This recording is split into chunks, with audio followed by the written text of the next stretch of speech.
So ನೋಡಿದ್ರಲ್ಲ ಹಾಲ್ ಫೆಸ್ಟಿವಲ್ಗೆ super ಎಕ್ಸೈಟ್ಮೆಂಟಲ್ಲಿ ನಾವಂತೂ ಕಾಯ್ತಾ ಇರ್ತೀವಿ.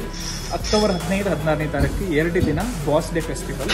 ಫುಲ್ ಎಂಜಾಯ್ಮೆಂಟ್ ಮಾಡೋಣ. ಫನ್ ಇರುತ್ತೆ, ಗೇಮ್ ಇರುತ್ತೆ, ಫೆಸ್ಟಿವಲ್ ಫಂಕ್ಷನ್ಸ್ ಇರುತ್ತೆ, ಅವಾರ್ಡ್ ಇರುತ್ತೆ, ಸಖತ್ತಾಗಿ ಎಂಜಾಯ್ ಮಾಡೋಣ. ಸೊ ನಾವಂತೂ ಸೂಪರ್ ಎಕ್ಸೈಟ್ಮೆಂಟಲ್ಲಿದ್ದೀವಿ. ಹಾಲ್ ರೆಡಿ ಇದೆ, ನಾವು ರೆಡಿ ಇದ್ದೀವಿ. ನೀವು ರೆಡಿನಾ?